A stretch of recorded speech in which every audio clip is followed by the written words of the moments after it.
ময়ূখ রঞ্জন ঘোষ মানেই বিনোদনে ভরপুর।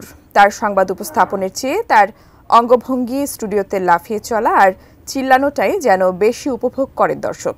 এছাড়াও আজগুবি সব তথ্য সামনে হাজির করেন ভারতীয় গণমাধ্যম রিপাবলিক বাংলার এই সাংবাদিক।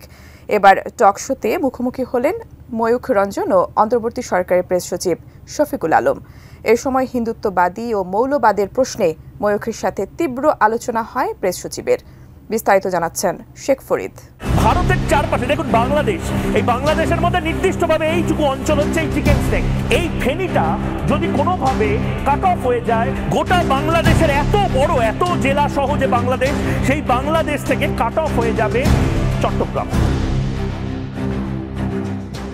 বাংলাদেশ থাকবে না, দখল হবে চট্টগ্রাম।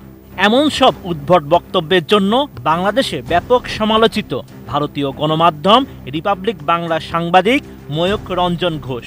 হিন্দুত্ববাদী ও মৌলবাদের প্রশ্নে এবার মুখোমুখি হলেন ভারতীয় এই সাংবাদিক ও অন্তর্বর্তী সরকারের প্রেস সচিব শফিকুল আলম। যে বিশ্বাসগুলোকে আমরা মিউচুয়াল ট্রাস্ট ব্যাংক পিএলসি বিশ্বাস করি প্রবলভাবে, একে অপরের বিশ্বাস হয়ে। Mutual trust bank, you can bank on us. ৩ জানুয়ারি জবাব চায় বাংলা নামে এক টকশোতে ডক্টর ইউনূসের প্রেস সচিবকে সরাসরি যুক্ত করেন ময়ূখ রঞ্জন।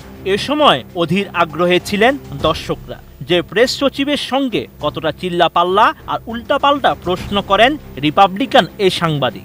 এদিন ময়ূখকে বেশ শান্তই দেখা গেছে। এ সময় আলোচনায় আসে সেন্ট মার্টিন বিক্রি, ঢাকার হোটেল রেস্তোরাঁয় গরুর মাংস রাখা, এমনকি ডাস্টবিনে শেখ হাসিনার ছবিও। সেন্ট মার্টিন একটা কোরাল আইল্যান্ড, ওই কোরালের অবস্থা খুব খারাপ। আমি আপনাকে সেন্ট মার্টিনেও পাঠাবো।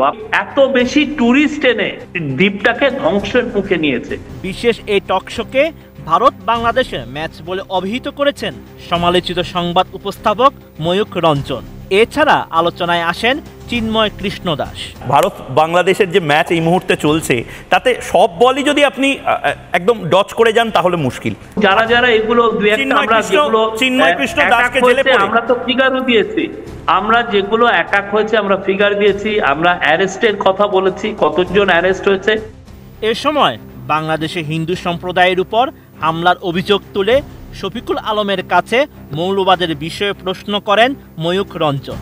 তিনি বাংলাদেশের বিভিন্ন ভিডিও ক্লিপ দেখিয়ে এবং চট্টগ্রাম ও রংপুরের হিন্দুদের উপর হামলার কথা উল্লেখ করে সরকারকে দায়ী করেন। জবাবে এই প্রেস সচিব জানান, যে এগুলো করবে, কোন সাম্প্রদায়িক সম্পত্তি বিনষ্ট করার যে চেষ্টা করবে তাকে অ্যারেস্ট করা হবে। ময়ূখ রঞ্জনের ছবিগুলো তুলে ধরে শফিকুল আলম আরো বলেন, আপনি এসব দেখতে চান বলেই এসব আপনার চোখে পড়ছে।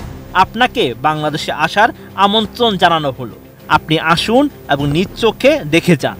বাংলাদেশে আপনার মতো হিন্দুত্ববাদীও রয়েছে। ঢাকা এসে করেন না, ওপেন এয়ারে করেন। আপনার তো অনেক ভক্ত শ্রোতা আছে। Sheikh Farid, ATN news.